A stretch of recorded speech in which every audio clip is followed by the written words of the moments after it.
आयुर्वेद के आद्य दैवत श्री धन्वंतरी उनका स्तवन करते हुए हम व्याख्यान की शुरुआत करेंगे। शंखं चक्रं जलौकां दधतामृतघटं चारुदोर्भिश्चतुर्भिः सूक्ष्मस्वच्छातिरुद्यां शुकपरिविलसन् मौलिमं भोजनेत्रं कालाम्बोदोज्ज्वलाङ्गं कटितटविलसश्चारुपीताम्बराढ्यं वन्दे धन्वन्तरिं तं निखिलगदवन प्रौढ़दावाग्निलीलम्।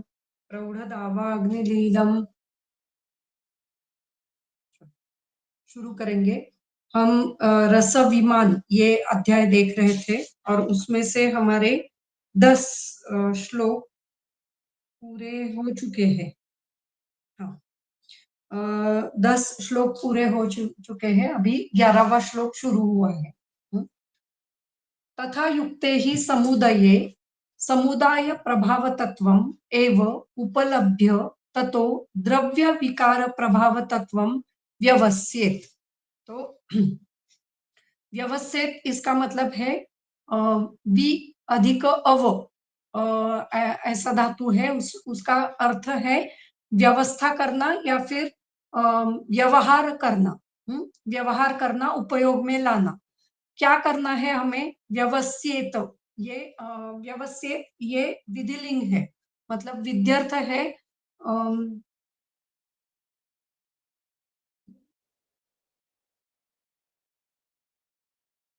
सॉरी, आज्ञार्थ है। इसमें मतलब आज्ञा की है। गुरु ने आज्ञा की है। जहां जहां पे आज्ञार्थ आता है ये गुरु सूत्र होता है, जहां पे आज्ञा की जाती है कि ये हमें करना है। हाँ, और ऐसे ऐसे करना है, तो वहां पे गुरु सूत्र हम कह सकते हैं कि गुरु ने ये कहा है कि ऐसे ऐसे करना है। तो उस प्रकार यहाँ पे लिखा है कि तथा युक्ते ही समुदय। तथा युक्ते मतलब जो 10वें श्लोक में जिस प्रकार समुदाय का वर्णन किया गया है। हाँ, 10वें श्लोक में विकृति विषम समुदाय का वर्णन किया है। तो तथा युक्ते का मतलब है विकृति विषम समुदाय। हाँ, विकृति विषम समवाय जिस द्रव्य में है या फिर जिस दोष में है, जिस विकार में है, उनमें हमें क्या करना है? तथा युक्ते ही समुदये समुदाय प्रभाव तत्वम एवं उपलभ्य। समुदाय का प्रभाव यही। एव शब्द है। एव शब्द इसका मतलब है मात्र या फिर केवल। सिर्फ हमें समुदाय का प्रभाव ध्यान में लेना है। उपलभ्य ततो द्रव्य विकार प्रभाव तत्व व्यवस्थित, और उसके साथ हमें द्रव्य का प्रभाव और विकार का प्रभाव हमें जानना है।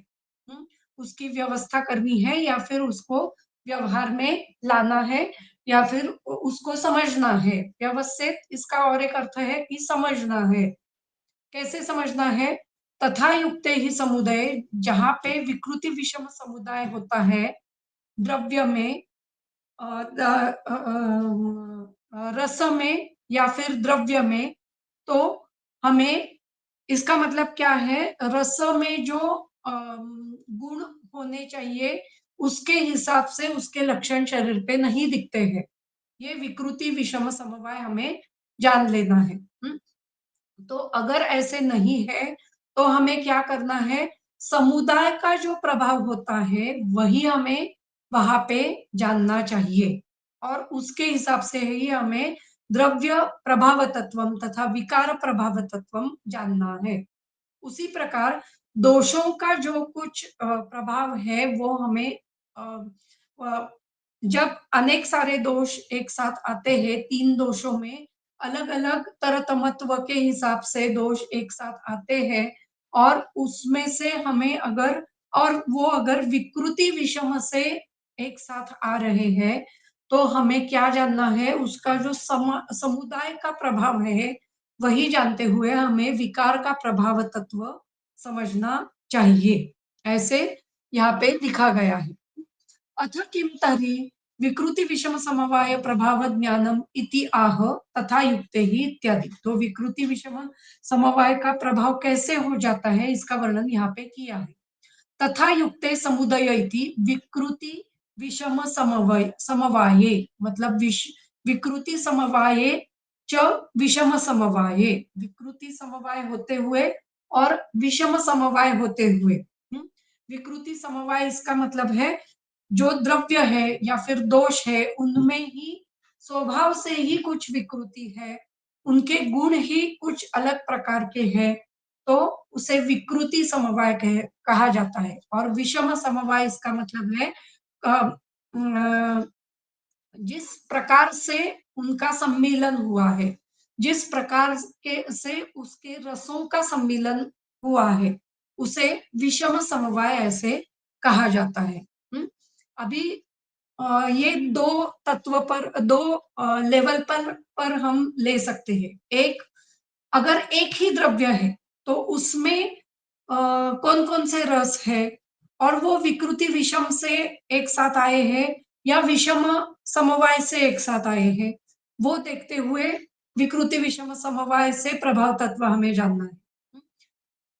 अगर द्रव्य है लेकिन उसमें अनेक सारे रस है या फिर एक द्रव्य है जिसमें अनेक सारे द्रव्य एक साथ आए हैं, तो उसमें आने वाले जो कुछ अलग-अलग रस है, अनेक सारे द्रव्यों में आने वाले जो कुछ रस है, उसके हिसाब से पूरा जो द्रव्य या फिर पूरा जो योग एक तैयार हो चुका है, उसका कुछ विकृति विषम समवाय है क्या? उसका कुछ प्रभाव कुछ अलग है क्या? वो भी हमें यहाँ पे समझना है। तो ये अभी उन्होंने सिर्फ एक बेसिक लेवल पे बताया हमें कि द्रव्य के बारे में विकृति और द्रव्य के बारे में विषम समवाय समझते हुए द्रव्य का विकृति विषम समवाय इसका मतलब है उसका प्रभाव हमें समझना है। उसी प्रकार हमें किसी भी योग का विकृति विषम समवाय होता है क्या? वो भी हमें यहाँ पे देखना है। उसी प्रकार दोषों का दोष किस विकृति से एक साथ आए हैं, वो हमें देखना है और उस उनमें जो तरतमत्व है, उसमें जो विषम समवाय हुआ है, उसकी वजह से वो एक साथ आए हैं क्या? ये भी हमें वहाँ पे देखना है। इस प्रकार से द्रव्य का और विकार का हमें विकृति विषम समवाय देखते हुए पूरा जो व्याधि है, उसका हमें प्रभाव हमें देखना चाहिए। उसी प्रकार आजकल बहुत सारे सिंड्रोम्स आते हैं, सिंड्रोम्स तो पीसीओडी एक सिंड्रोम की तरह है। तो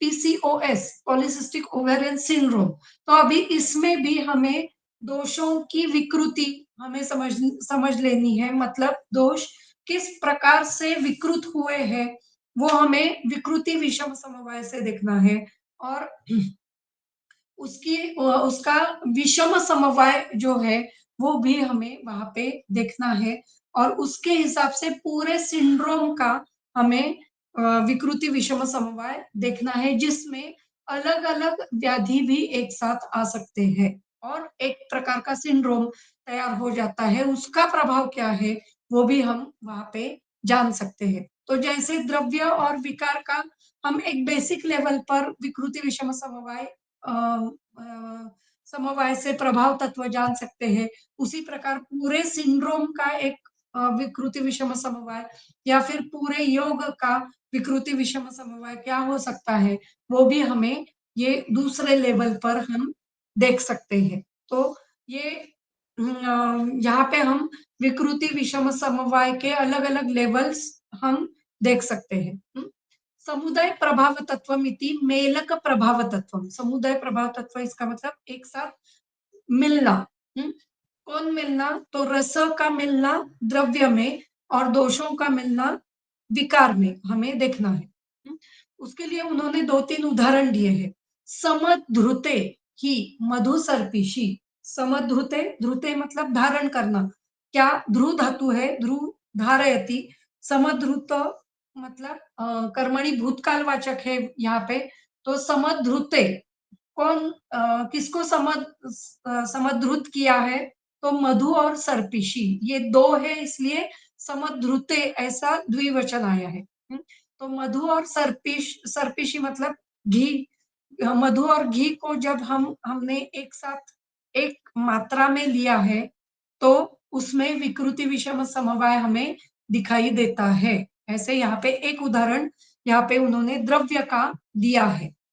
यहाँ पे भी देखो 2 द्रव्य एक साथ आए हैं, तो उनका संयोग के कारण कुछ अलग प्रभाव तत्व यहाँ पे उत्पन्न हुआ है, क्योंकि मधु ये विषकारक नहीं है, सर्पी ये खुद विषनाशक है, फिर भी 2 एक साथ आने के बाद विष तत्व या फिर विरुद्ध हो जाते हैं और शरीर में विष तत्व की निर्मिति हो जाती है। तो ये योग है।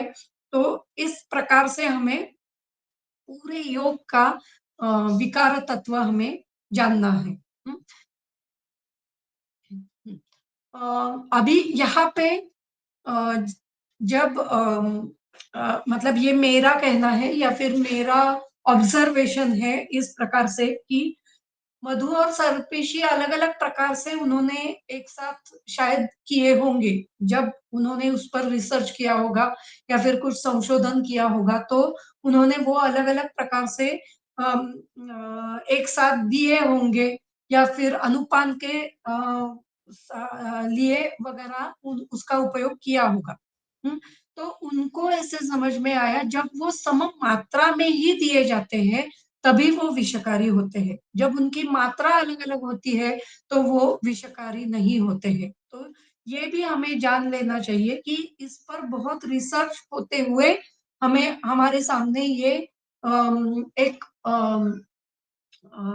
क्या कह सकते हैं, एक निर्णय या फिर एक सिद्धांत रखा है कि मधु और सर्पिशी को एक साथ हमें मात्रा में नहीं लेना चाहिए। तो ये एक प्रकार का रिसर्च हमारे सामने ऋषि मुनियों ने रखा है। तो इस प्रकार समद्रुते ही मधु सर्पिशी, ये द्रव्य के बारे में उन्होंने एक उदाहरण दिया है।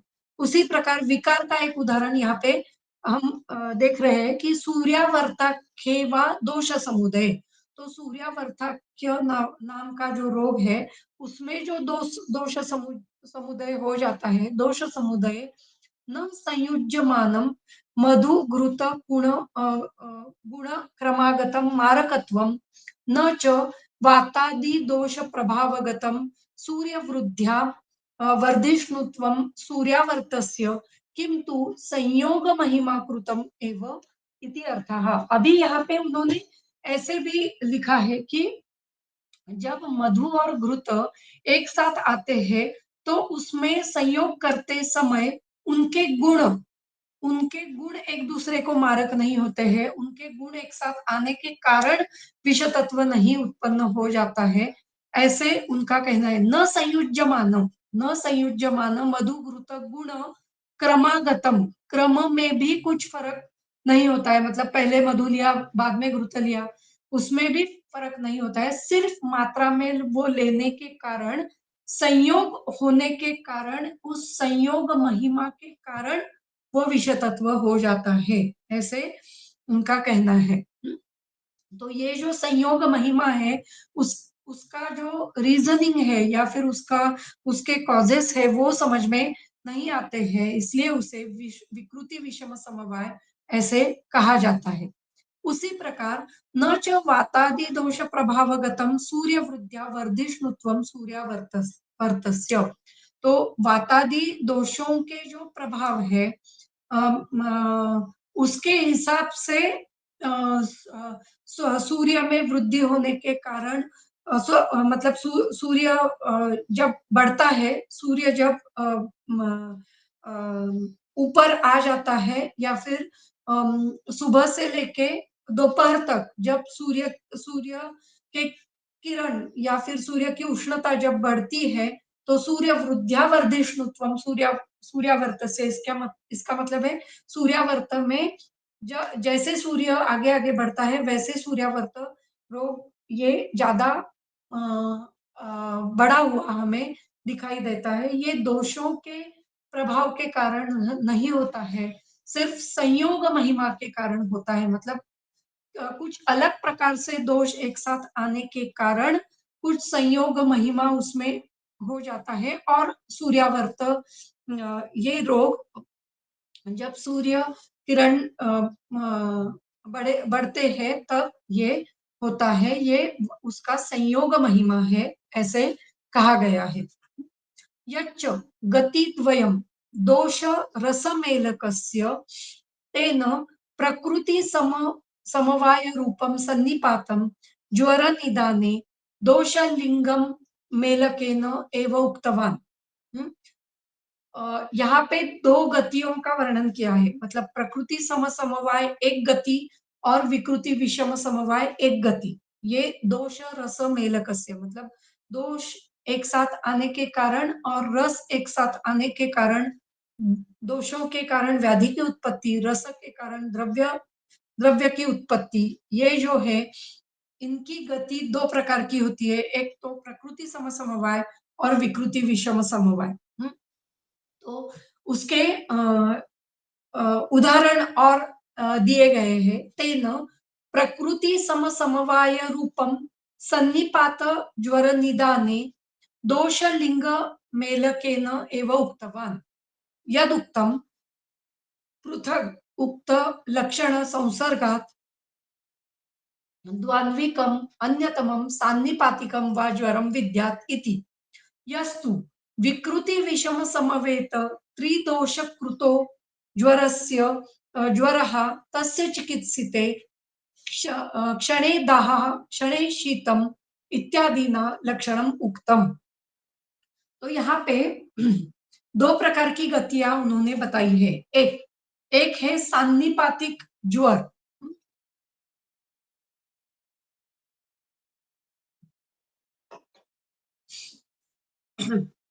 सान्निपातिक ज्वर जो होता है वो प्रकृति समवाय रूप होता है और प्रकृति समवाय रूप होने के कारण जो जो लक्षण दिखाई दिए हैं वही वो लक्षण उस दोष के कारण या फिर उनके या उस दोषों के जो कुछ हेतु है उनके कारण हमें दिखाई देते हैं।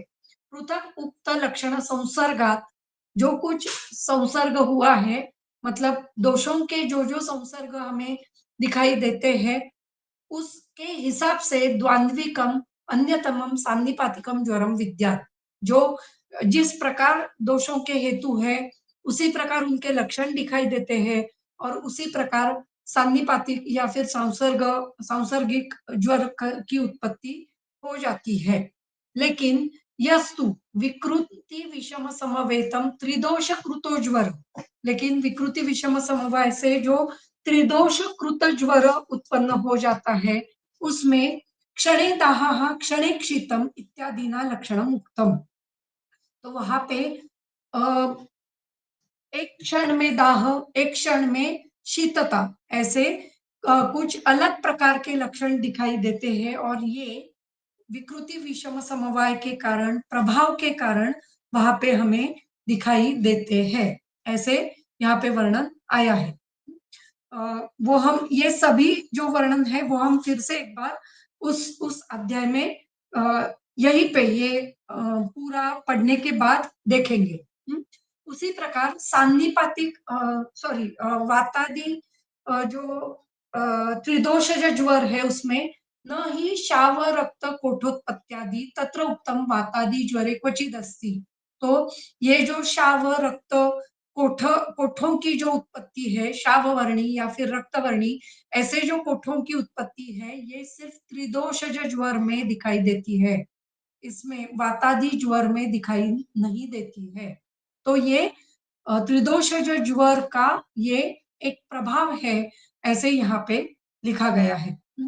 एवं रसे अपि, अभी ये उन्होंने दोषों के बारे में बताया कि दोषों का प्रकृति समवाय कैसे होता है। तो वातादि जो ज्वर है उसमें प्रकृति समवाय दिखाई देता है, जैसे हेतु है वैसे लक्षण दिखाई देते हैं और जैसे लक्षण है उसी प्रकार से हमें उसकी चिकित्सा वगैरह हम कर सकते हैं। लेकिन विकृति विषम समवाय में त्रिदोषकृत ज्वर में अलग अलग लक्षण हमें दिखाई देते हैं, जो लक्षण वात मतलब दोषों के हिसाब से नहीं होते हैं। कुछ अलग लक्षण हमें दिखाई देते हैं, तो उसे हमें प्रभाव ऐसे हमें समझना चाहिए। उसी प्रकार रस के बारे में उन्होंने बताया है। एवं रसे अपि यत्र आम्राते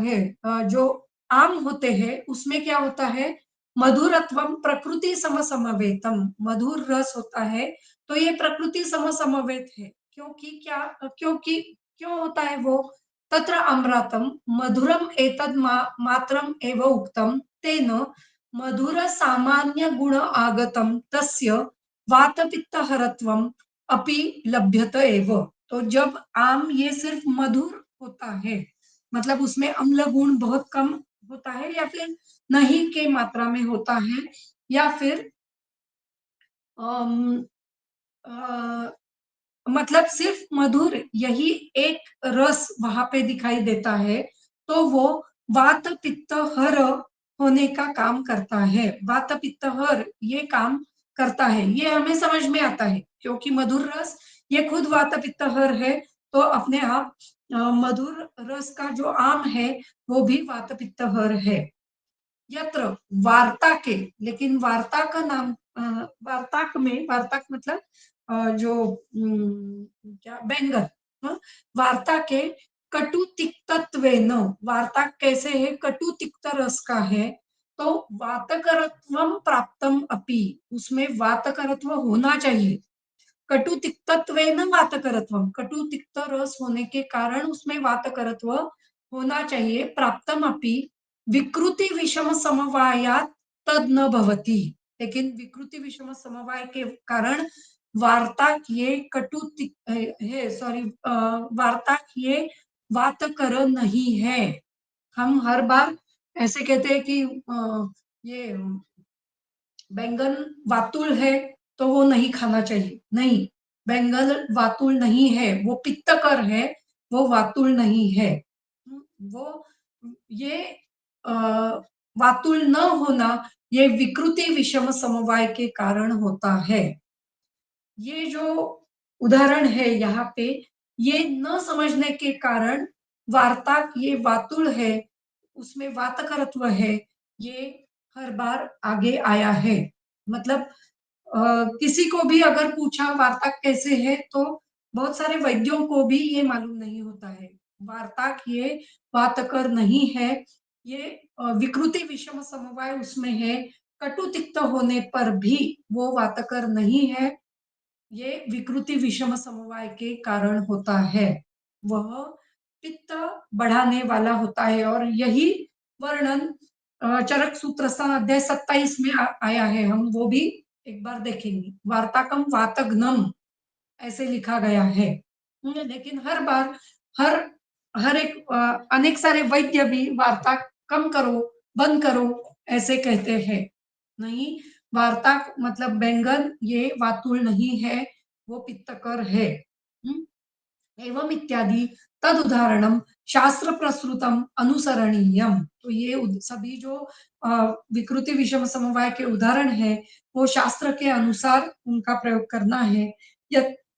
यत्तु प्रकृति समसमवाय कृत रसदोष गुण द्वारा प्राप्तमपि द्रव्य गुणम विकार लक्षणम च ब्रूते तत् प्रकर्षार्थम स्पष्टार्थम च इति ज्ञेयम। कितना विश्वास है उनको अपने वाक्यों पर, कि उन्होंने ऐसे लिखा है कि जो प्रकृति समवाय कृत रस दोष गुण द्वारा प्राप्तम अपि, प्रकृति समवाय हमें समझ में आ रहा है कि ये मधुर मधुर मतलब शीत ही होना चाहिए।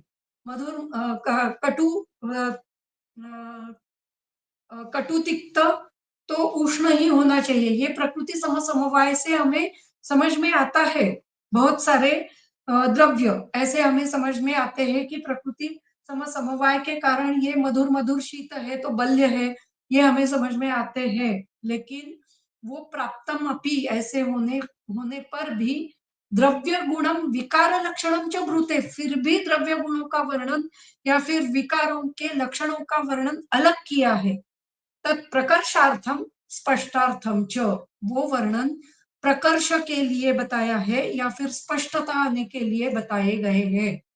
तो हमें हर बार वो लक्षण हमें याद रखने चाहिए, हमें उस पर और विचार करना चाहिए और उसका अम, अ, अ, वो सभी विषय हमें योग्य तरीके से ग्रंथों में से ही जानने चाहिए। जो विकृति विषम समवाय के स्वरूप, प्रभाव तत्व द्रव्यों के या फिर विकारों के दिए हैं, वो हमें जो ग्रंथों में लिखा है उसके हिसाब से ही हमें समझने चाहिए। इसलिए वो शास्त्र प्रसृतम अनुसरणीयम ऐसे वर्णन किया है। इसलिए शास्त्र में जो दिया है उसी प्रकार उसका अनुसरण हम हमें करना चाहिए और वही योग्य है, वही वही गुणकारी है और उसी के साथ अगर हमने चिकित्सा की तो वो फलदायी होती है। हुँ? ऐसे उनका चक्रपाणि दत्त का स्पष्ट मत यहाँ पे हमें दिखाई देता है। तो एक-एक उदाहरण हम वहाँ पे जाके देखेंगे। तो ज्वर निदान में ऐसे वर्णन आया है कि अ, चरक निदान स्थान अध्याय 1 ये तो मैं नहीं देखूंगी क्योंकि ये प्रकृति समवाय का वर्णन है। उसके उससे पहले हम सूर्यावर्त का उदाहरण देखेंगे कि सूर्यावर्त में क्या होता है। तो सूर्यावर्त का वर्णन अ, चरक सिद्धि स्थान अध्याय 9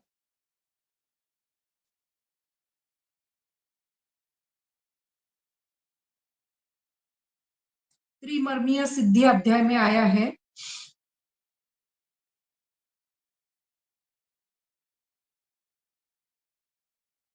80 80 नंबर का श्लोक है।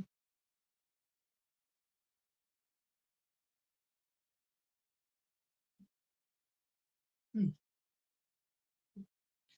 तो संधारणात् अजीर्णादि अजीर्णाद्यैः मस्तिष्कं रक्तमारुतौ दुष्टौ दूषयतः तच्च दुष्टं ताभ्यां विमूर्छितम् सूर्योदये आशु संतापात् द्रवं विष्यन्दते शनैः ततो दिने शिरशूलम दिनवृद्ध्या विवर्धते।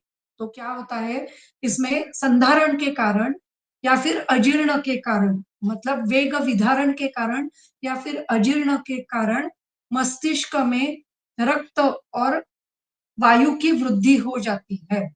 तो बहुत बार अजीर्ण ये अध्यशन के कारण यहाँ पे दिखाई देता है। तो छोटे बच्चों में या फिर एक मिडल एज में ये बहुत ज्यादा मात्रा में दिखाई देता है जिसमें ये सूर्यावर्त मतलब सूर्य जैसे दिन दिन बढ़ता है और सूर्य सूर्य की उष्णता जैसे बढ़ जाती है वैसे वैसे शिरशूल शुरू हो जाता है। ततो दिने शिरशूलम दिन वृद्ध्या विवर्धते दिन जैसे बढ़ता जाता है वैसे वो वर्धित हो जाता है। ये किस कारण होता है उसका हेतु दिया है संधारणात् अजीर्णात् लेकिन उसका जो उसकी जो संप्राप्ति है वो समझ में नहीं आती है। उसके कारण रक्त क्यों बढ़ा है उसके कारण वायु क्यों बढ़ा है वो ज्यादा समझ में नहीं आता है। संधारण के कारण वात बढ़ना ये समझ में आता है, अजीर्ण के कारण वात बढ़ना ये समझ में आता है, लेकिन रक्त इसके कारण कैसे बढ़ा है उसमें कैसे वृद्धि हुई है ये यहाँ पे समझ में नहीं आती है। ये उसका प्रभाव है। दुष्टों और ये सब होने के बाद वो मस्तिष्क में जाता है, ये भी एक प्रकार का प्रभाव है। तो अगर मस्तिष्क में वो रक्त और वायु बढ़ गया तो क्या होता है दुष्टौ दूषयतः तच्च दुष्टम ताभ्याम विमूर्छितम। तो पहले तो दुष्ट करता है मतलब वायु रक्त को दुष्ट करता है, वो दोनों दुष्ट होने के कारण वहां पे विमूर्छना हो जाती है मतलब दोष दुष्य समूर्छना हो जाती है और उसके बाद सूर्योदय आशु संतापात। तो सूर्य का उदय होने के बाद आशु संताप शुरू हो जाता है। द्रवम विश्यन्दते शनैः और द्रवता उसमें बढ़ने के बाद अगर उस टाइम उसके साथ अगर हमने द्रव पदार्थों का अधिक मात्रा में सेवन किया तो भी ये बढ़ सकता है। तो शिरशूल अगर सूर्य संताप है या फिर ये सूर्यावर्त है, तो सुबह-सुबह द्रव पदार्थों का सेवन होता है क्या? वो भी हमें देखना चाहिए। या फिर क्या उसमें पानी भी देखना चाहिए या फिर चाय पान होता है क्या? वो भी हमें यहाँ पे देखना चाहिए। वो अगर हो रहा है, तो वो बंद करना चाहिए। पहले तो वेग विदारण होता है क्या? अजीर्ण है क्या? वो भी हमें देखना है। तभी हमें ये व्याधि हम ठीक कर सकते हैं। तो आशु संतापात द्रवम विश्यंदते शनैः, शनैः मतलब कुछ समय न गवाते हुए झटिति से, जल्दी से, शनैः सॉरी, शनैः उल्टा, शनैः मतलब धीरे धीरे बढ़ता है। आशु संतापात द्रवम विश्यंदते शनैः, द्रव ये शनैः शनैः मतलब धीरे धीरे बढ़ता है। ततो दिने शिरशूलम, तो दिन में धीरे धीरे शिरशूल धीरे धीरे धीरे धीरे बढ़ता जाता है। दिन वृद्ध्या विवर्धते, और दिन जैसे बढ़ता है वैसे वो अधिक मात्रा में होता है। दिनक्षय तथा स्त्याने, दिनक्षय होने के बाद फिर से वो स्त्यान हो जाता है। और मस्तिष्क संप्रशाम्यति, किसमें स्त्यान होता है? मस्तिष्क में ही वो स्त्यान हो जाता है। अभी यहाँ पे कफ नहीं है स्त्यान होने के लिए, रक्त ही है। तो रक्त स्त्यान होना और रक्त ही द्रव होना ये हो जाता है। तो इसलिए हमें उष्ण तीक्ष्ण पदार्थों का सेवन ऐसे नहीं करना है सुबह सुबह। तो जिसके कारण ये रक्त अधिक मात्रा में दुष्ट हो जाए। तो दिने दिनक्षय तथा स्त्याने मस्तिष्के संप्रशाम्यति, सूर्यावर्तः स तत्र स्यात् सर्पिः औत्तर भक्तिकम। तो यहाँ पे सर्पी पान करना है। औत्तर भक्तिक इसका मतलब है खाने के बाद ये करना है। त्रिस्नेह धारणम तैल घृत घृतौ साधारणम वदंती। तो यहाँ पे एक तो उत्तर भक्ति का मतलब खाने के बाद सर्पीपान करना है। फिर क्षीर काय विरेचन करना है। मूर्धा त्रिस्नेह धारणम, तो मूर्धा पर स्नेह धारण करना है। ऐसे उन्होंने उसके जो चिकित्सा है वो दिया है। जांगल ही उपनाहश्च, जांगल उपनाह करना है, मतलब जांगल मांस रस से या फिर जांगल मांस से उपनाह हमें करना है। घृत क्षीर ही च सेचनम, या फिर सिर पर घृत या फिर क्षीर उसका सेचन करना है। बरही तित्तिर लावादि श्रुत क्षीरोत्थितम घृतम, बरही तित्तिर नाम के जो पक्षी है या फिर लावा नाम का जो पक्षी है, उसके ये पहले मिलते होंगे, अभी नहीं मिल रहे हैं, लेकिन उनके उन उनके मांस का काढ़ा बनाते हुए उसका क्षीर तैयार करना है और उसका जो घृत मिल जाता है उससे नावन करना है, नस्य करना है। या फिर जीवनीय क्षीर अष्टगुण साधितम, या फिर जीवनीय क्षीर का भी उपयोग करना है। तो ये यहाँ पे हमें व्याधि का प्रभाव कैसे हो जाता है ये हमें समझ में आता है। तो ये सूर्यावर्त नाम का रोग है। उसी प्रकार उन्होंने ज्वर, ये और एक रोग यहाँ पे दिया है, वो भी हम देखेंगे। तो निदान स्थान में वातादि ज्वरों का वर्णन आया है, वो प्रकृति समवाय के हिसाब से है। मतलब हेतु जैसे है वैसे ही लक्षण दिखाई देते हैं और वैसे ही चिकित्सा हो जाती है। ये प्रकृति समवाय है एक तरह का। लेकिन जो विकृति विषम समवाय दिखाई देता है वो त्रिदोष ज्वर में दिखाई देता है, ऐसे उनका कहना है। चरक चिकित्सा 3 88 नंबर का श्लोक है।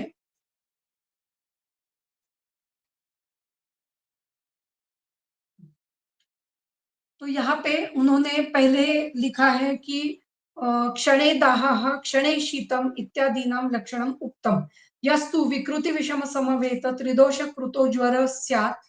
उसमें अभी यहाँ पे पहले उन्होंने वातज पित्तज वात पित्त वात कफ और श्लेष्म पित्त ऐसे ज्वरों का वर्णन किया है। वात पित्त, वात श्लेष्म और श्लेष्म पित्त ऐसे ज्वरों का अलग अलग वर्णन यहाँ पे किया हुआ दिखाई देता है। तो वात पित्त ज्वर में वर्णन आया है, शिरोरुक पर्वणाम भेदो दाहो रोमणा प्रहर्षणम कंठास्य शोषो वमथु तृष्णा मूर्छा भ्रमो अरुचि स्वप्न नाशो अतिवात जुम्भा वात पित्त ज्वराकृति ही। ये भी साधारण समझ में आता है, वात बढ़ा हुआ है, पित्त बढ़ा हुआ है तो शिरोरुजा, पर्वभेद, दाह, ये सभी समझ में आने वाले हैं। वात पित्त ज्वर समझ में आता है। वात श्लेष्मज ज्वर है, शीत को मतलब शीतता शीतपूर्वक ज्वर, गौरव तंद्रा स्थैमित्य पर्वणाम रुक शिरोग्रह प्रतिशाय कास स्वेद अप्रवर्तनम संतापो मध्य वेगश्च वात श्लेष्म ज्वराकृति ही। ये भी हमें समझ में आती है क्योंकि इसमें वात वात के हेतु वात के लक्षण ये हमें दिखाई और कफ के लक्षण ये भी हमें दिखाई देते हैं। तो ये जो द्वंद्वज ज्वर है ये समझ में आता है। लेकिन यहाँ पे मुहुर्दाहो मुहुर शीतम स्वेद स्तंभो मुहुर मुहुर, तो ये मुहुर मुहुर अचानक होना ये समझ में नहीं आता है। ये श्लेष्म पित्त ज्वर का लक्षण है। ठीक है कि श्लेष्म है तो शीतता है, पित्त है तो दाह है, ये भी हमें हम समझ सकते हैं। लेकिन ये मुहुर दाह, एक एक बार दाह होना, एक बार शीतता होना, एक बार दाह होना, एक बार शीतता होना, स्वेद स्तंभो मुहुर मुहुर अचानक स्वेद उत्पन्न होना, अचानक स्तंभ उत्पन्न होना, तो ये जो लक्षण है ये कुछ प्रभाव के जैसा होता है। ये समझ में नहीं आता है। ये अचानक दाह और अचानक शीतता ये जो लक्षण है ये यहाँ पे पित्त श्लेष्म ज्वर का लक्षण समझ में नहीं आता है। बाकी सभी लक्षण समझ में आते हैं तो इसको हम प्रभाव कह सकते हैं। ये विकृति विषम समवाय के कारण होता है। तो इसमें जो पित्त और श्लेष्म इनका जो मिलन है तो ये विषम स्वरूप से विषम समवाय से वो एक साथ आए हैं। तो ये जो विषम समवाय है उसके कारण मुहुर्दाह मुहुर्शीत श्वेत स्तंभो मुहुर मुहुर ये लक्षण हमें प्रभाव के हिसाब से दिखाई देते हैं। उसी प्रकार उन्होंने और एक उदाहरण पहले ही अध्याय में हम जो देख रहे हैं रस विमान उसमें लिखा है, न ही शाव रक्त कोठोत्पत्त्यादि तत्र उत्तम वातादि ज्वरे क्वचित अस्ति। तो शाव रक्त कोठोत्पत्ति ये लक्षण सान्निपातिक ज्वर में दिखाई देता है। कोठानां शावरक्तानां मण्डलानां च दर्शनं मूकत्वं स्रोतसां पाको गुरुत्वम् उदरस्य च चिरात् पाकश्च दोषाणां सन्निपात ज्वराकृतिः। तो ये जो लक्षण है वो समझ में नहीं आते हैं। शाव रक्त कोठों की उत्पत्ति, शाव रक्त कोठोत्पत्ति और मंडलों का दर्शन ये सान्निपाती ये किसी भी बाकी के ज्वर में नहीं दिखाई देते हैं। मतलब वातादि ज्वर में ये समझ में नहीं आते हैं, ये यहाँ पे हमें दिखाई देते हैं। तो ये कुछ अलग लक्षण हमें समझ में आते हैं। तो ये व्याधि के लक्षण हम समझ रहे हैं कि विकृति विषम समवाय के कारण जो व्याधि होते हैं उनके जो लक्षण है वो दोषों के हिसाब से हम नहीं समझ सकते। उसे हमें जो जैसे ग्रंथों में लिखा है वैसे हमें समझना है। ऐसे यहाँ पे लिखा है। उसी प्रकार चरक सूत्र स्थान अध्याय 27 में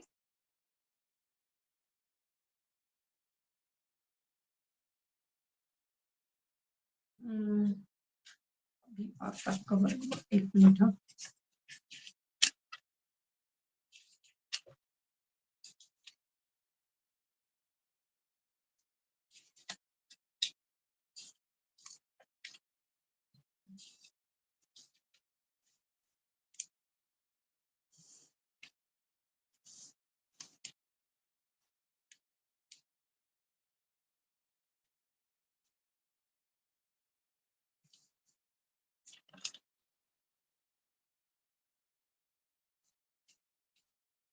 हम्म,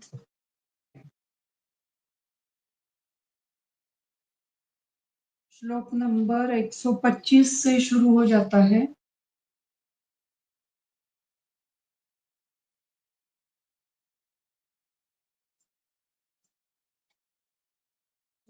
देखेंगे उसमें थोड़ा सा, एक मिनट।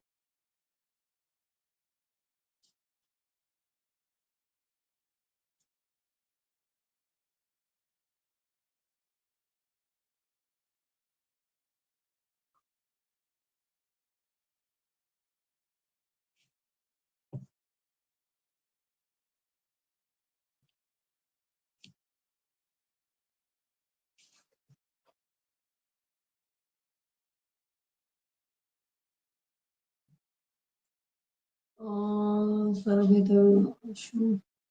ऊर्ध्विका खरजूर, ये फल वर्ग है। इंदुक शाक वर्ग में ही होगा। शाकों को दिखाता हूँ ये।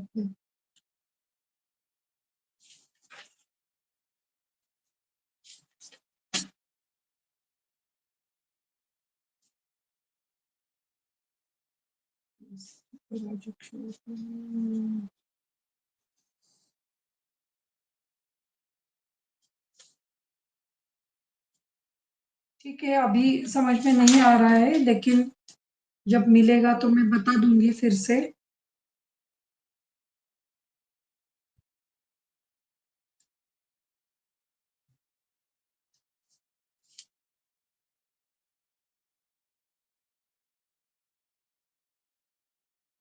गुंजालों को सुंदर सुंदर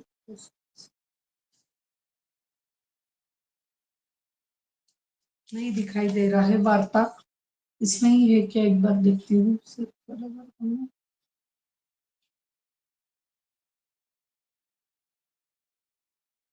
नहीं, ये तो फल वर्ग ही है, तो इसमें नहीं दिखाई दे रहा है। ठीक है, फिर से एक बार जब देखेंगे तो वहां पे हमें वार्ता का वर्णन हमें समझ में आएगा।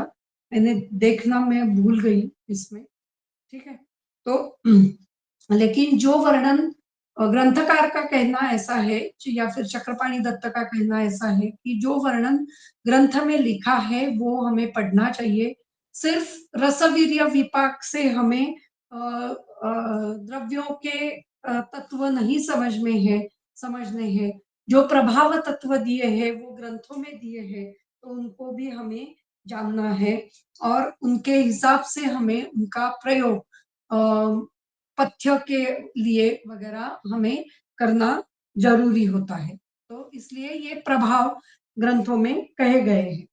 तस्मात् रस प्रभावतःश्च द्रव्य प्रभावतःश्च दोष प्रभावतःश्च विकार प्रभावतःश्च तत्वम उपदेक्षामः। तो क्या क्या उपदेश किया है? उपदेक्षामः। क्या उपदेश किया है? तत्वम। तत्व किसका?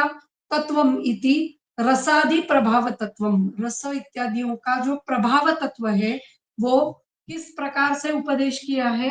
रस प्रभावतः, द्रव्य प्रभावतः, दोष प्रभावतः, विकार प्रभावतः, ऐसे यहाँ पे या फिर पूरे ग्रंथ में ऐसे वर्णन किया गया है।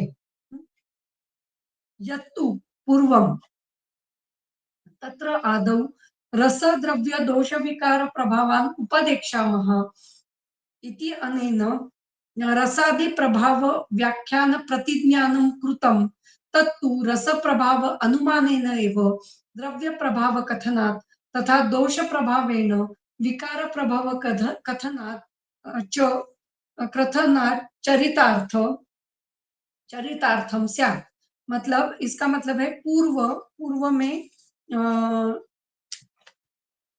एकदम जो पहला श्लोक है उसमें ऐसे वर्णन उन्होंने किया है कि रस वीर्य सॉरी रस द्रव्य दोष विकार प्रभावान उपदेक्षामः, उनका हम उपदेश कर रहे हैं या फिर उनका हम अभी उपदेश करेंगे। तो ऐसे ऐसे वर्णन किया गया है, लेकिन फिर भी रस प्रभाव जानने के बाद हमें द्रव्य के प्रभाव समझ में आते हैं, और द्रव्य के प्रभाव जानने के बाद हमें विकारों के प्रभाव हम समझ सकते हैं। यही चरितार्थ है, यही व्यवहार है। तो इस प्रकार से हमें उसका उनके जो प्रभाव है वो हमें जानने हैं। यह तु विकृति विषम समवायात्मके द्रव्ये विकारे वा रसदोष प्रभाव अनुमानेन न द्रव्य विकार प्रभाव अनुमानमस्ति इति कृत्वा पृथक् रसादि प्रभाव तत्व अभिधान प्रतिज्ञानम प्रतिज्ञानम इति न पौनरुक्त्यम। तो फिर यहाँ पे पुनरुक्ति की है क्या?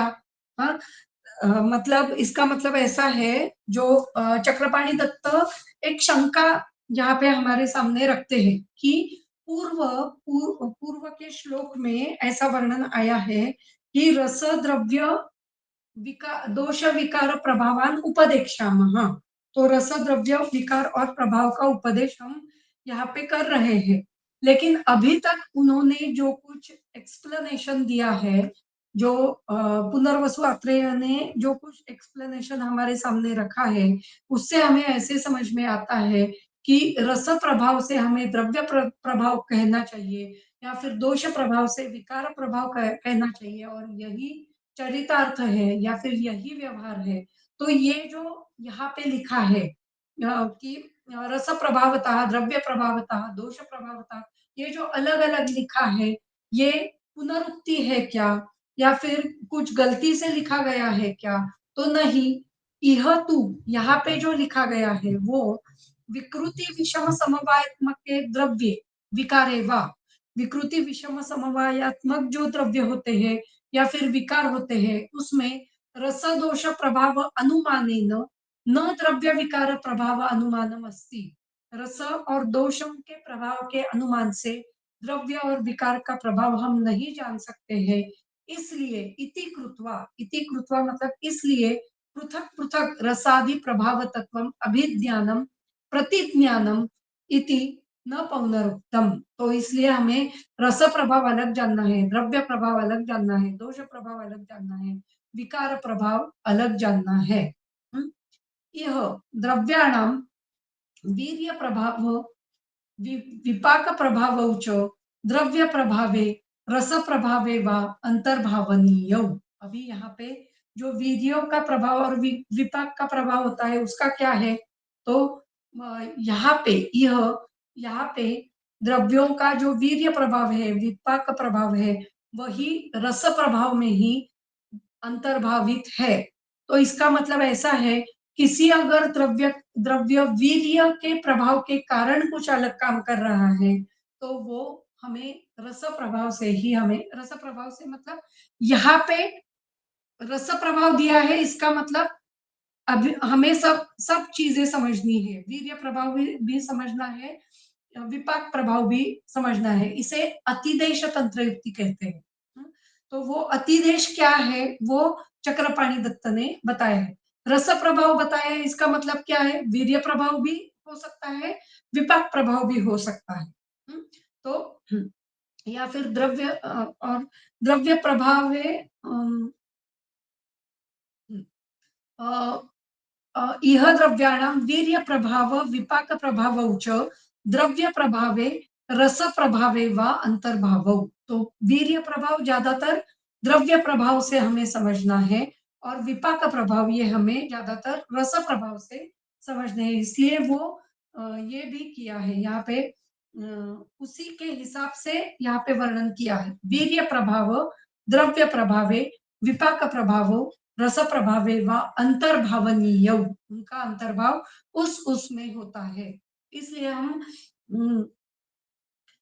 कोई भी द्रव्य का वीर्य अलग है तो वो हम द्रव्य के हिसाब से बोलते हैं कि पिंपली उष्ण वीर्य है, ये हम पिंपली और उष्ण वीर्य ये एक साथ हम बताते हैं। तो उसी प्रकार जो विपाक है वो रस के द्वारा ही बताया जाता है, उसका रस ऐसा है, ऐसे ही बताया जाता है। इसलिए उन्होंने वर्णन किया है कि इह मतलब यहाँ पे जो रस प्रभाव ये शब्द या फिर द्रव्य प्रभाव ये शब्द जो दिए हैं, उनमें ही हमें वीर्य प्रभाव और विपाक प्रभाव का अंतर्भाव करना चाहिए। हम्म। तत्र यौ रस अनुगणो वीर्य विपाक प्रभावौ तौ रसे, और उसमें भी अगर हमें और स्प्लिट करना है तो रस अनुगुण अगर वीर्य या फिर विपाक है, मतलब मधुर रस है, मधुर विपाक है, शीत वीर्य है, तो वो हमें रस प्रभाव से ही जानना है। तौ रस, तौ रसे, तो तत्र यौ रस अनुगुणौ वीर्य विपाक प्रभाव तौ रसे। हम्म, वो हमें रस से ही जानने हैं। यौ तु रस क्रमोक्त वीर्य विपाक विपरीत वीर्य विपाक तौ द्रव्य प्रभावे बोधव्य। तो अगर रस के क्रम के हिसाब से वीर्य और विपाक अलग है कुछ, तो हमें वो द्रव्य प्रभाव से जानने हैं। मतलब कोई द्रव्य अगर मधुर रस का है लेकिन उसका विपाक कटु होता है या फिर वीर्य उष्ण होता है, तो वो हमें द्रव्य प्रभाव से हमें ध्यान में लाने हैं, ध्यान में रखने हैं। हम्म, और उसका वर्णन ग्रंथ में आया है। उपदेक्षामः इति निखिलेन तंत्रेण रसादि प्रभाव तत्वम पृथक उपदेक्षामो इति अर्थः। तो संपूर्ण ग्रंथ में अलग-अलग जगहों पर ये द्रव्य प्रभाव और द्रव्य प्रभाव और रस प्रभाव हमें हम हमने लिखे हुए हैं, उनका उपदेश किया हुआ है। रसादि प्रभावः प्रपंचेन निखिले तंत्र एव वक्तव्यः। तो रसादि प्रभावों का वर्णन मतलब रस प्रभाव, द्रव्य प्रभाव, दोष प्रभाव और विकार प्रभाव, इनका वर्णन ग्रंथ में बहुत सारी जगह पे आया है। उनका एक साथ करते हुए हमें उसका अभ्यास करना चाहिए। रसादि प्रभावः प्रपंचेन निखिलेन, प्रपंचेन मतलब विस्तार से, निखिलेन तंत्र एवं वक्तव्यः, पूरे ग्रंथ में उसका वक्तव्य किया गया है। तो इस प्रकार हमें रस, ये चारों प्रभाव हमें जान लेने चाहिए। रस प्रभाव, द्रव्य प्रभाव, दोष प्रभाव और विकार प्रभाव, ये हमें जानने हैं। आगे है तत्र रस प्रभाव उपदेष्टो भवति। तो पहले रस प्रभाव का वर्णन यहाँ पे किया गया है। द्रव्य प्रभावम पुनः उपदेक्षामः, द्रव्य प्रभाव का वर्णन आगे किया जाने वाला है। हाँ सॉरी, उपदेष्टो भवति इसका मतलब है पहले ही उपदेश किया गया है। रस का वर्णन हमने पहले ही 27वें अध्याय में, 26वें अध्याय में किया गया है। अत्रेय भद्र काप्य अध्याय में उसका वर्णन रसाः षट् ऐसे किया गया है। उपदिष्टो भवति, द्रव्य प्रभावम पुनः उपदेक्षामः, द्रव्य के प्रभाव अभी हम कहने जा रहे हैं। तैल सर्पी मधुनि वात पित्त श्लेष्म प्रशमनार्थानि द्रव्याणि भवन्ति। तैल सर्पी और मधु ये वात पित्त कफ का प्रशमन करने वाले द्रव्य है, ऐसे वर्णन किया गया है। तो ये द्रव्य का प्रभाव है। संक्षेप अभिधानम एतत् एव इति दर्शयन् आह तत्र एष इत्यादि। अभी उसका संक्षेप यहाँ पे सभी पूरा जो पहले 4 से लेकर श्लोक नंबर 4 से लेकर अभी तक 11 तक जो कुछ वर्णन आया है उसका ये सारांश है, उसका ये संक्षेप यहाँ पे बताया गया है। एष इति रसः षट् इत्यादिना तत्त्वम् उपदेक्षामः इति अन्तेन ग्रन्थेन उक्त इति अर्थः। तो रसः षट् ये अत्रेय भद्र काप्य अध्याय में उसका वर्णन, रसों का वर्णन किया है, क्या है वहां पे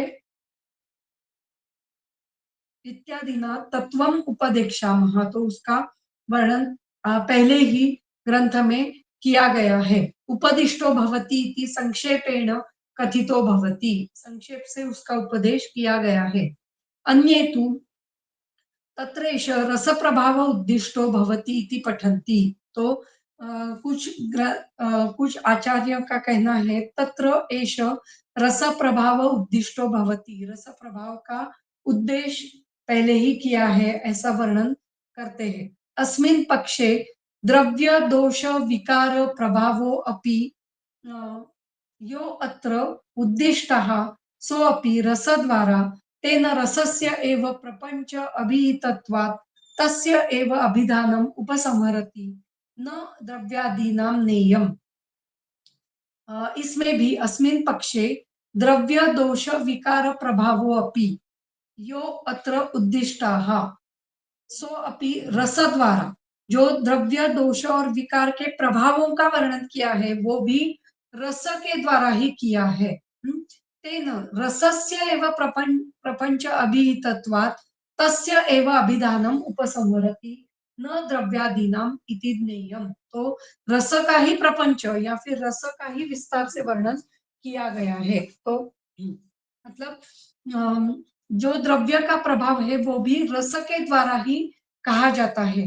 दोष भी बिगड़े हुए हैं तो वो इस रस के कारण बिगड़े हुए हैं, और दोष बिगड़े हैं तो विकारों की उत्पत्ति हुई है, तो वो सभी रस के कारण ही हुई है, ऐसा हम कह सकते हैं। इसलिए रसस्य एवं प्रपंच अभिहितम, तो रस का ही प्रपंच कहना ये जरूरी है। तो इसलिए इसलिए रस प्रभावम उपदिष्टो भवति, ऐसे यहाँ पे उपसंहार किया गया है। न द्रव्यातीनम, द्रव्य का उपसंहार नहीं किया है, द्रव्य के द्वारा यहाँ पे उपसंहार का वर्णन नहीं किया है। द्रव्य प्रभावम इत्यादौ पुनः इति सामान्येन द्रव्य प्रभाव कथनात् पुनः शृंगग्राहिकतया तैलादि द्रव्य प्रभावम कथयिष्यामो इति अर्थः। तो द्रव्य प्रभावम इत्यादौ पुनः इति मतलब द्रव्य प्रभाव का वर्णन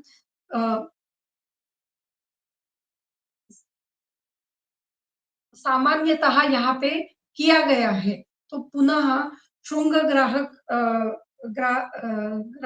शुंग ग्राहिक न्याय से तैलादि द्रव्य प्रभावम कथयिष्यामः इति अर्थः। तो यहाँ पे जो तैल सर्पी और मधु ये जो वर्णन किया है ये शुंग ग्राहिक न्याय से किया है।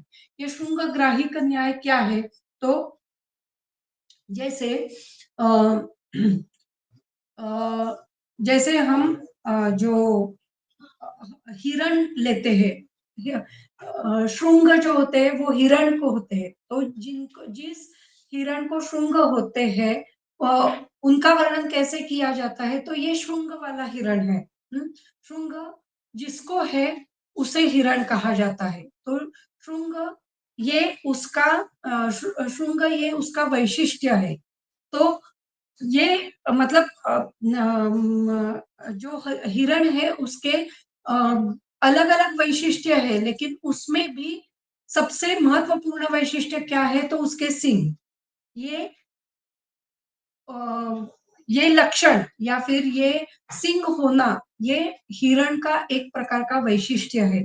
तो ये वैशिष्ट्य जैसे हिरण बताते समय, हिरण का वर्णन करते समय बताया जाता है, उस यहाँ पे शुंग मतलब वो कालवीट नाम का हिरण या फिर जो जिसको श्रृंग शुंग होते हैं ऐसा हिरण, ये यहाँ पे समझना है। तो उसके उसका शरीर हमने देखा तो उसका वर्णन अलग-अलग प्रकार से किया जा सकता है, लेकिन फिर भी जिसको श्रृंग है उसे श्रृंगधारी हिरण कहा जाता है। तो ऐसे वर्णन किया जाता है, या फिर उसको हम मराठी में काळवीट कहते हैं, तो ये वर्णन किया जाता है। तो ये उसका वैशिष्ट्य है। तो एक ही कोई विशेष गुण जब बताया जाता है तो उसे श्रृंग ग्राहिक न्याय कहा जाता है। तो यहाँ पे तैल सर्पी मधु ये श्रृंग ग्राहिक न्याय से बताए गए हैं। तो तैल ये वात शामक है, सर्पी ये पित्त शामक है, और मधु ये कफ शामक है। ये यहाँ पे श्रृंग ग्राहिक न्याय से बताया गया है। तो इसलिए यहाँ पे श्रृंग ग्राहिकतया तैलादि द्रव्य प्रभावम कथयिष्यामः, ये उनके प्रभाव शुंग ग्राहिक न्याय से दिए गए हैं। तो उनके अलग अलग गुण हैं, तेल के गुण बहुत सारे हैं, सर्पी के गुण बहुत सारे हैं, वो शीत है, वो गुरु है, तो ये अलग सारे गुण हैं, लेकिन उसका महत्वपूर्ण गुण क्या है? वात का शमन करना ये तैल का गुण है, पित्त का शमन करना ये सर्पी का गुण है, और कफ का शमन करना ये मधु का गुण है। तो ये अ, विशेष गुणों का वर्णन जब किया जाता है तो उसे हमें ध्यान में रखना चाहिए, और वो शुंग ग्राहिक न्याय से हमें समझना चाहिए। तो अलग बाकी के गुण है ही, लेकिन ये गुण अलग है, ये हमें समझना चाहिए।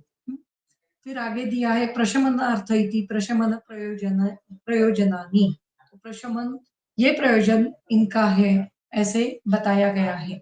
इस प्रकार यहाँ पे पहले द्रव्य प्रभाव का वर्णन, रस प्रभाव का वर्णन तो पहले ही किया गया है, चरक सूत्र स्थान में किया गया है। यहाँ पे द्रव्य का वर्णन करते हैं और द्रव्य के प्रभावों का वर्णन यहाँ पे किया गया है। तो आगे कुछ द्रव्यों का वर्णन वो करते हैं, वो हम आगे अगले इसमें गुरुवार को देखेंगे। तो हम यहाँ पे आज रुकते हैं।